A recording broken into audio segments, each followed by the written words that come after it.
Voilà, donc après avoir fait une introduction aux travaux d'inventaire, on va commencer maintenant le premier élément concernant ces travaux-là, à savoir l'amortissement des immobilisations. D'abord, de quoi s'agit-il? Qu'est-ce qu'on veut dire par l'amortissement? L'amortissement est la constatation comptable de la diminution de la valeur d'un élément d'actif résultant de causes dont les effets sont définitifs. Suite par exemple à l'usage, au temps ou bien à des changements techniques. Donc, l'amortissement correspond à la perte de la valeur d'un élément d'actif. Et cette perte-là est une perte irréversible. Comment ça irréversible? C'est-à-dire qu'on ne peut jamais revenir en arrière. C'est une perte certaine. Autrement dit, on a vraiment perdu la valeur d'un bien d'actif, bien d'une immobilisation. Par exemple, suite à l'usage, ou bien suite au temps, ou bien suite au changement technologique, certains biens de l'actif, certaines machines par exemple, ou bien certaines immobilisations vont perdre une partie de leur valeur. Ensuite, quel est le rôle de l'amortissement? L'amortissement est un correctif de valeur des immobilisations. Il permet de répartir le coût d'un actif immobilisé et il permet d'assurer le renouvellement des immobilisations.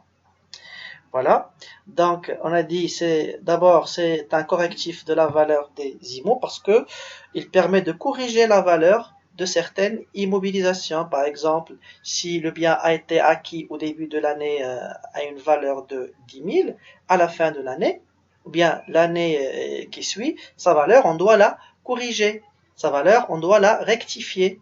Par exemple, s'il perd 1000 dirhams sa valeur, au lieu de le mettre à une valeur de 10 000, on va le mettre à une valeur de 9 000. Ou bien on va l'enregistrer dans le bilan avec une valeur nette de 9 000.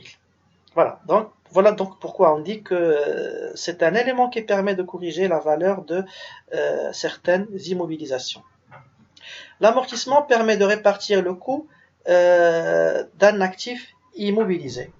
Comment ça, il permet de répartir le coût d'un actif immobilisé? Parce que c'est le fait de répartir la valeur du bien en fonction de sa durée d'utilisation, ou bien en fonction de sa durée de vie. Et enfin, ils ont dit que l'amortissement permet d'assurer le renouvellement des immobilisations. Pourquoi? Parce que le but est de financer le renouvellement de l'investissement, autrement dit à travers l'autofinancement. Parce que si on va mettre à part chaque année une valeur, bien, on va répartir la valeur du bien sur plusieurs années, on aura de l'argent pour pouvoir réinvestir, bien pour pouvoir renouveler les machines qui sont devenues obsolètes ou bien dépassées, autrement dit amorties. Donc, quelles sont les règles comptables qu'on doit respecter au niveau de l'amortissement? Pour une immobilisation, bien pour un élément de l'actif qui va durer, ou bien qui va rester durablement dans l'entreprise, acquise au cours d'un exercice ou cédée en cours d'un exercice, la dotation d'amortissement est proportionnelle au temps d'utilisation. Comment ça? Donc, si par exemple un bien a été acquis durant l'année et non pas au début de l'année, à ce moment-là, on va prendre en compte juste les années dans lesquelles le bien est resté au niveau de l'entreprise. Par exemple, s'il a été acheté le 1er mars d'une année, autrement dit, s'il est resté pendant 10 mois durant l'année, on va prendre en considération dans le calcul des annuités d'amortissement, on prend en compte seulement les 10 mois dans lesquels le bien est resté dans l'entreprise. Ensuite, l'amortissement se calcule sur le coût d'acquisition de l'immobilisation hors taxe, compte non tenu de la TVA. Comment ça? Donc, si on veut chercher l'amortissement, on ne prend pas en compte la TVA, ou bien on prend le montant hors taxe. L'amortissement peut être calculé selon les modes linéaires, dits aussi constants, ou dégressifs. Donc, il y a différents modes pour amortir, bien pour calculer l'amortissement, mais les deux méthodes les plus utilisées sont les suivantes, à savoir l'amortissement linéaire, appelé aussi l'amortissement constant, ou bien l'amortissement dégressif, qu'on verra par la suite. On commence d'abord par le plan d'amortissement selon le mode linéaire. Donc, pour pouvoir présenter le plan d'amortissement, on doit passer par le tableau suivant, dans lequel on met ici la période, ou bien les différentes années d'utilisation du bien. Là, on va mettre la valeur d'origine, ou bien la valeur d'acquisition hors taxe. Cette valeur va rester constante, elle va rester la même. Ensuite, on va calculer ce qu'on appelle les annuités, ou bien les dotations aux amortissements. On verra après comment on va les calculer. Après, on va faire la somme de chaque annuité pour chaque année pour pouvoir déterminer l'amortissement cumulé. Et à la fin, on va chercher ce qu'on appelle la valeur nette d'amortissement. Comment? En faisant la différence entre la base de calcul et le montant cumulé de chaque année des annuités. Ensuite, là, on a juste les formules qu'on va appliquer pour chercher les annuités d'abord. Donc, pour une année complète, le montant de l'annuité est égal à la valeur d'origine divisée par la durée de vie. Ou bien, on peut prendre la valeur d'origine, et on va la multiplier par le taux d'amortissement. Je répète, on prend la valeur d'origine et on va la multiplier par le taux d'amortissement et on va diviser par 100. Sachant que le taux est égal à 100 sur n et la durée est égale à 100 sur t.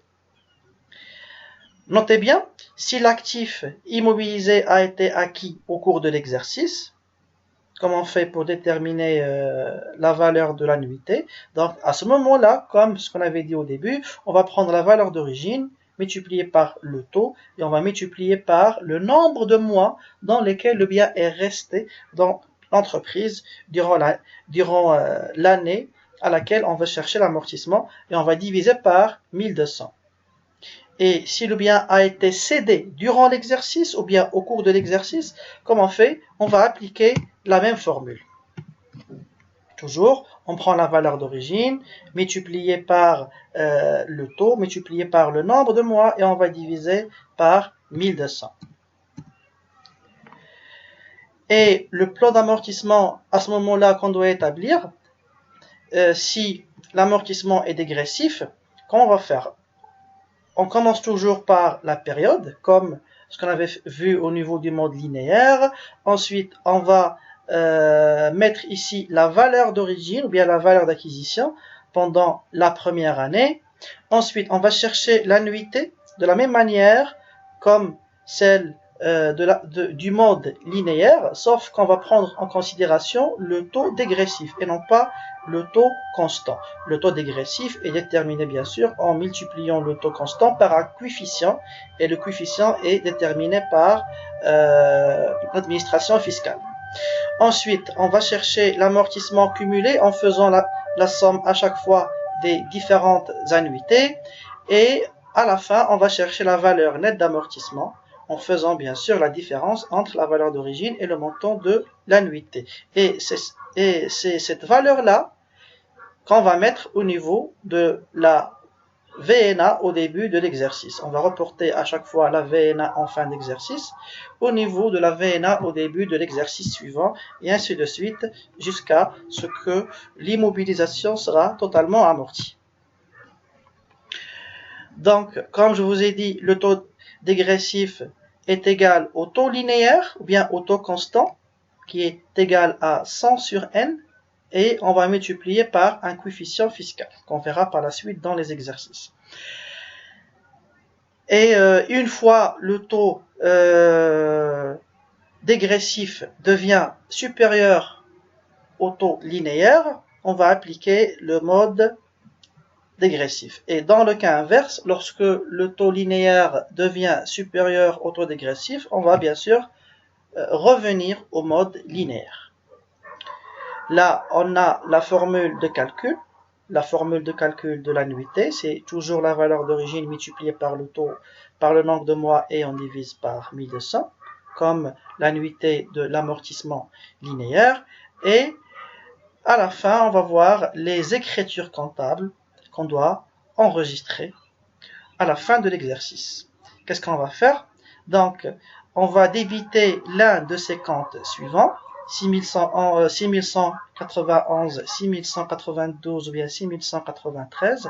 Ça dépend de quelle dotation d'amortissement de chaque immobilisation. Et on va créditer ce compte-là, le compte amortissement, voilà, correspondant à l'IMO concerné. Mais ça commence toujours par la rubrique 28.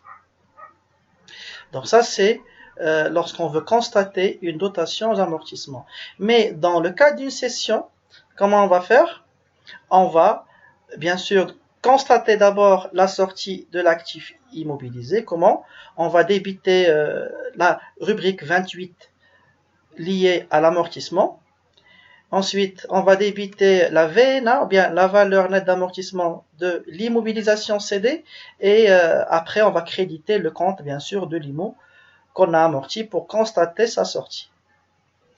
Et bien sûr, après, il faut constater la cession. Donc, soit on va débiter un compte de créance, soit on va débiter un compte de trésorerie. Ça dépend du mode de paiement. Et à la fin, il faut créditer le post-produit de cession des immobilisations. Voilà. Donc, le vocabulaire qu'on a utilisé.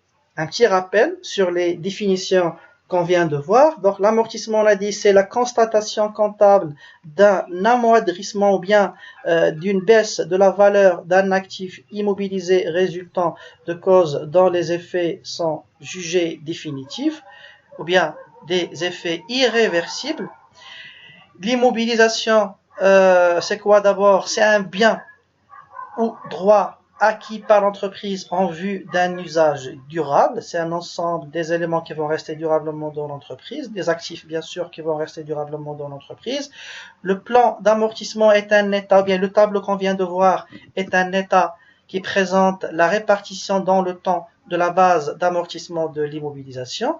Et l'annuité d'amortissement, c'est la répartition du montant amortissable de l'immobilisation et ceci doit se faire bien sûr d'une manière égalitaire sur toute la durée d'amortissement. Donc là bien sûr on parle de l'annuité constante, bien l'amortissement linéaire.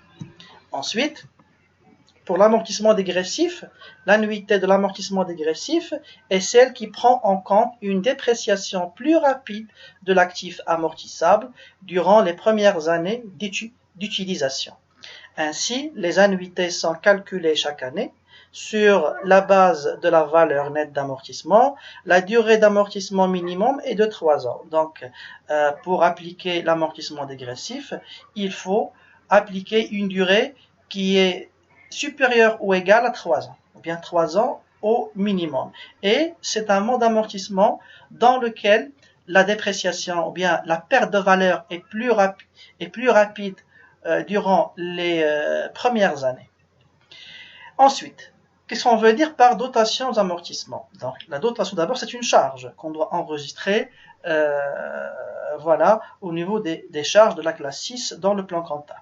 Elle permet à l'entreprise d'enregistrer à la fin de chaque exercice un appauvrissement, bien une perte de valeur, voilà, qui correspond à la consommation de l'immobilisation dans le cadre de son activité économique.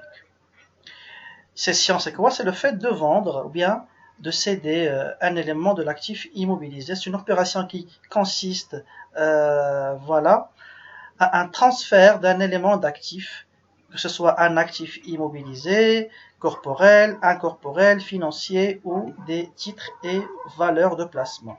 Donc, autrement dit, on peut céder soit des éléments liés à l'actif immobilisé, comme on peut céder aussi des éléments liés à l'actif circulant, à savoir les titres et valeurs de placement.